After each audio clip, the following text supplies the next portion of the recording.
Hey everybody, Jason Blaha here with Ice Cream Fitness. Today I'm going to get straight into the video and I'm going to keep the bullshit to a minimum because this is going to be a very long, very detailed video. This was requested by someone today. I was going to do a different video today and someone wrote a request in my intermediate full body routine for me to write a full body routine for the novice trainee. And so I'm going to jump right into that. And this routine will be appropriate for someone starting out very fresh, or someone with up to 1 year of training experience. I consider someone to be a novice if you've only been lifting seriously for 6 to 8 months. You're still a novice. Generally, I classify a novice as anyone with less than 1 year of continual hard training experience on some sort of real program. So we're going to jump right into this routine. What I want to point out, I'm going to break it down for you. I'm going to show you what lifts to do, and we're going to cover how to progress, how to handle the progressive overload, when to reduce weights, and how to go about just doing this routine. And there's going to be a little bit of wiggle room as far as individual choice in there, but there's not going to be a lot because novices really shouldn't be picking their own lifts and their own methodology because they don't know what the fuck they're doing. So what we're going to do, and again, first I'm going to cover the exercises and the days, and then we'll go ahead and get into how to break down the progressive overload. All right, first of all, this is going to be 2 workouts. It's going to be workout A and workout B. Because again, I normally recommend strong lifts 5x5 for the novice with bodybuilding accessories and extra volume added. But I'm going to go ahead and break down my own version of it, and we're gonna skip all of that. We're not even going to get into the the actual strong lifts. So what we want to do here, it's going to be, again, workout A and workout B. This is going to be full body 3 days a week, Monday, Wednesday, Friday, or Tuesday, Thursday, Saturday, depending on what your schedule is. We want a minimum of 48 hours between each session. And what you're going to do is you're going to alternate workout A and workout B. So, just like on Strong Lifts or Mad Cows or any of these programs, obviously week 1 you're going to do ABA, and then the next week you're going to do BAB. And so again, you're just alternating each workout each time. All right. Just like with any other routine, I'm almost always going to have somebody squat at the start of the routine. So for workout A, we're going to start with the squat. And that is going to be 5 sets of 5. And again, everything in this program is going to be sets across unless you're forced to reverse pyramid. So it's going to be 5x5 squat. And again, everyone's going to squat. If I train somebody, they are going to fucking squat. I don't care what their excuse is, they're going to learn how to squat. If you're trying to get big, you have no excuse for not doing the king of all hypertrophy exercises, unless you've got something like a slip lower disc in your back, some problem with your lower back, in which case you need to be consulting a specialist anyways. I don't care if you have bad knees. If you have bad knees, you can do box squats, and if you learn to do a box squat correctly, you can put 400 pounds on your shoulders and box squat with no stress on your knees. Again, you're going to have to learn how to box squat correctly to do that. So again, the only excuse that I will buy from a trainee for not squatting is an actual spinal issue of some type. Some issue with your disc or a herniated disc or some problem there that prevents you from doing that, which again is a valid excuse, but otherwise you're not getting out of it on any of my routines. Okay, next after that we're going to do bench press. And that's also going to be 5 sets of 5. Because again, this is going to be a 5x5 base routine. All right, after that, you're going to want to go into the barbell row, which we're just going to call BOR. It stands for bent over row. That's also going to be 5 sets of 5. So again, that's the basis of your workout. That's your heavy work. After that, everything else is going to be accessory work because, again, there's some problems with strong lifts. First of all, it doesn't do enough direct arm work. It doesn't have quite enough volume. And so again, that's one of the biggest complaints with programs like that is a lack of direct arm work. I don't feel that it offers enough core work, lower back work, things like that. So these are things that we're going to address in this. The next thing we're going to do on this day, since we're not deadlifting, I think we need a little more trap work and another relatively heavy lift to add more overall volume for hypertrophy. So I'm going to say barbell shrugs. And again, I always recommend barbell shrugs because, again, just like with some of my issues with the lower body for the dumbbell, doing dumbbells for shrugs is just fucking asinine because there's any grown man is going to outgrow his dumbbells for sets of 8 at any gym, unless you're training at, you know, the Metroplex or Ronnie Coleman trains and they have 200-pound dumbbells. You're very, very quickly going to run out of dumbbells to use. Even me, I mean, I do shrugs with 500 pounds, you know, for my heavy sets. And I mean, you'd be surprised how quickly you can hit 300 plus pounds on a barbell shrug. So again, you really need to be doing this with barbells and not waste your time playing around with dumbbells. And you can do these in a rack, and that way it's easier to get set up and jump right in without having to deadlift up your dumbbells every time or mess with light weights. So these shrugs are going to be 3 sets of 8. All right, that pretty well covers the heavier work. After that, I feel like we need to add a little bit of arm work. I feel like this needs some arm isos, even though the bench press works the tricep. This really isn't enough to get by. So the next thing we're going to do is going to be skull crushers for 3 sets of 8. And one of the things I want to point out for guys really trying to add size and strength, the way people do skull crushers to their head is just unacceptable. It doesn't really get the long head in and things as much as you want. So when I say a skull crusher, I'm talking about coming back, getting shoulder extension, and forward like this. And so, you know, so that again, you're recruiting the long head a little more, which is going to be slightly neglected on the bench press. And those are also, some people jokingly call them rip toes skull crushers, but either way, you get the idea. I want to see shoulder extension and, you know, full range of motion for the tricep on these. If you're going to do an isolation movement, you really need to be focusing on things like full range of motion and getting as much as you can out of it. Otherwise, you need to just stick with heavy compounds. There's no point even doing an ISO if you're going to fuck around on it. Okay, after that, I would say curls or chin-ups, but I'm going to put some qualifiers in there. If you're not capable of doing at least 5 chin-ups with your body weight, I'm going to say don't even bother with the chins. Let the barbell rows handle the compound aspect and just use curls. I mean, if you can do at least 3 sets of 5 on chins, do 3 sets of chin-ups to failure. But if you can't do that, then you need to go ahead and do curls for biceps on this day. And as I covered in my bicep video, I want to see stuff with full supination of the wrist. I would recommend for the curls either doing straight bar curls, you know, with an Olympic bar. You know, done again, watch my bicep video and I'll break some of that down. Or I'd like to see incline curls done, you know, on a fairly shallow incline on the bench. And again, if you're doing incline curls, do not do them alternated. Again, that's one of the stupidest things people do, and it's a huge mistake. The incline curl is one of the few bicep movements that's actually capable of engaging a myostatic reflex, which is also called a stretch reflex. And if you actually pause at the bottom to do the other arm, you actually lose the benefit of that. So again, I mean, you're taking a very, very efficient isolation movement, and you're taking away a large part of the benefit by doing that. So don't alternate. If you're going to do incline curls, come down and curl. For those, it's also going to be 3 sets of 8. We also need some core work, and again, I feel that this day doesn't really strengthen the lower back enough. So since again, I wouldn't put a novice on good mornings, which would normally be my go-to, I would say do hyperextensions. And I would only do like 2 sets of 10. And, you know, they'll have to start with body weight on these and then gradually build up using plates on their chest. But again, hyperextensions. And unfortunately, if you don't have a hyperextension bench, you can do cable pull-throughs on a cable machine and get a similar effect. It wouldn't be my preferred choice, but it will work in a pinch as a substitute.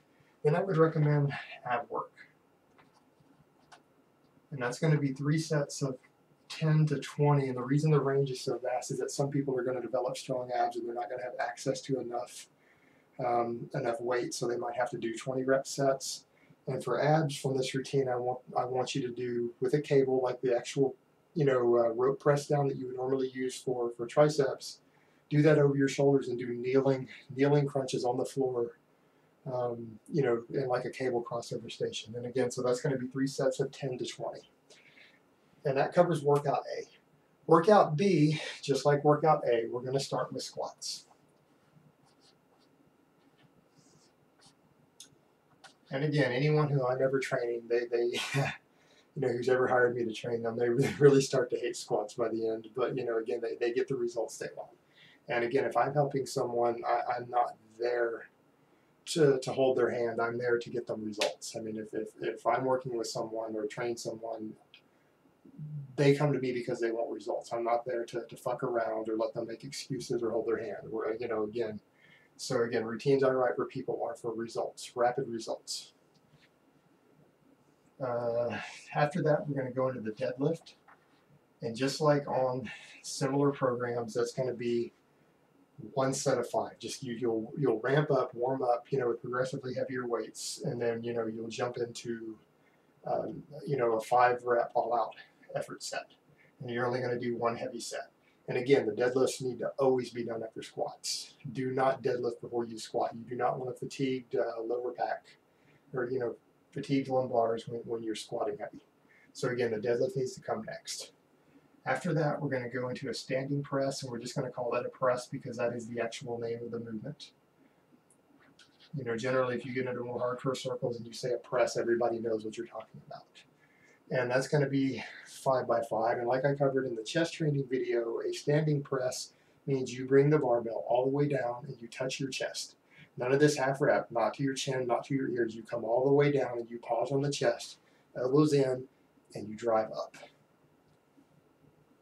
Again, none of this half rep shit. That's not going to fly on this routine. You're not going to get the development you want if you're playing around like that.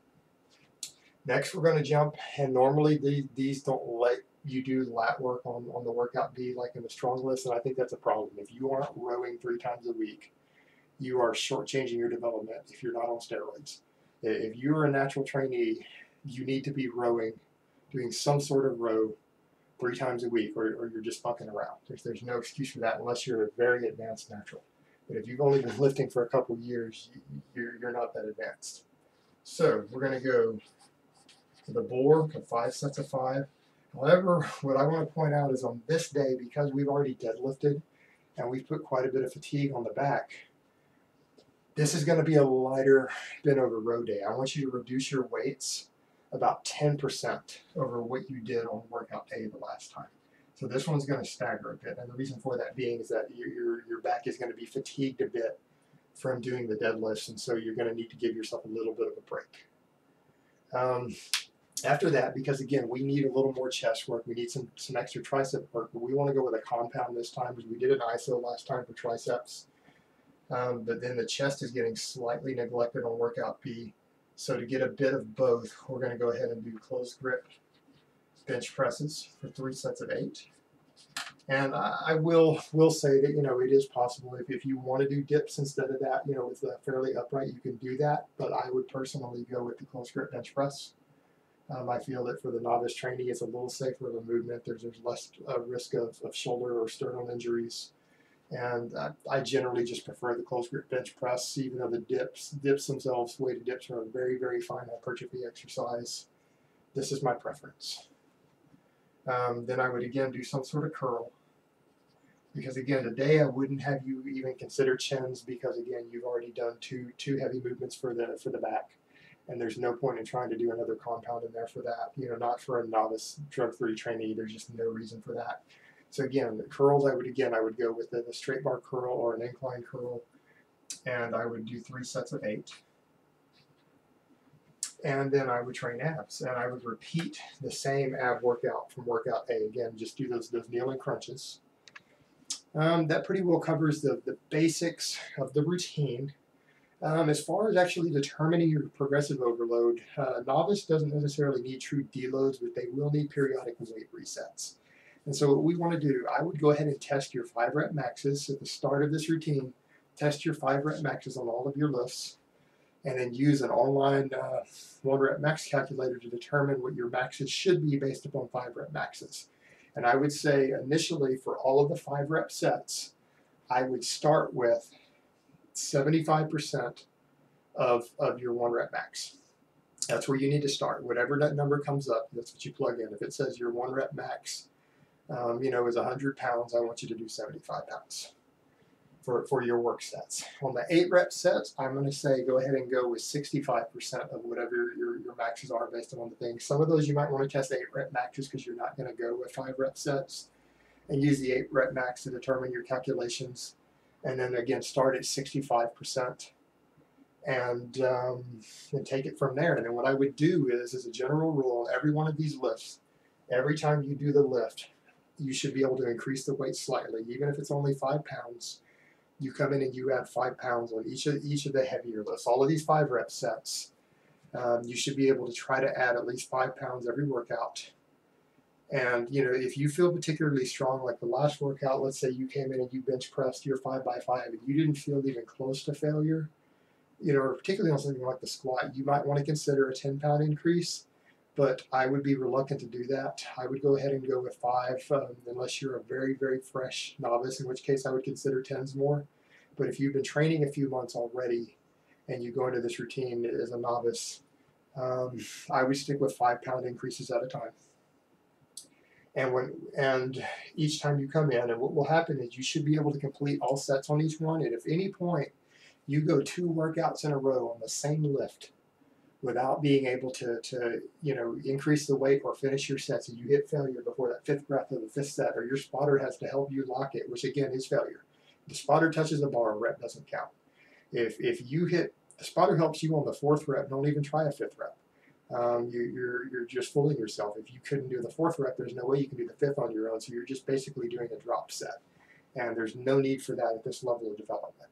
So what you'll do at that point, if you go 2 workouts in a row, without being able to complete your set weight, I want you to reduce the weight on the bar by 10 to 15%, and then rebuild it back up from there. So a 10 to 15% weight decrease, a weight drop, and then start ramping back up for progressive overload again on any one of those lifts. It's not going to be as critical that you get this on the 8-rep sets. Again, the same thing. You can apply the same rule if you want. Again, you're going to progress a little slower than 5 pounds, and sometimes you might want to only add 2 pounds a week to some of these, and then curls, you may not be able to do that.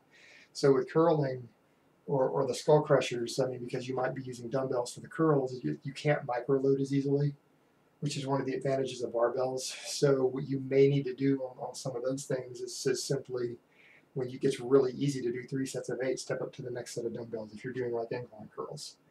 And so again, on these, you're not going to necessarily be able to increase as fast on a lot of these 8-rep sets because they are lighter movements. So again, on those, if you can get a 2-pound or 3-pound increase, using the micro plates, do that. And the same rule applies on those. You don't need as big of weight drops, but if you miss 2 workouts in a row, reduce them 10%, not 10 to 15, but just go with a flat 10%, and then re-ramp them up from there. And that pretty well covers the routine. If anybody has any questions about it, feel free to ask in the comments, and I will try to answer it. And that's all I have to say on this routine, and I'll talk to you guys next time. I hope it was informative.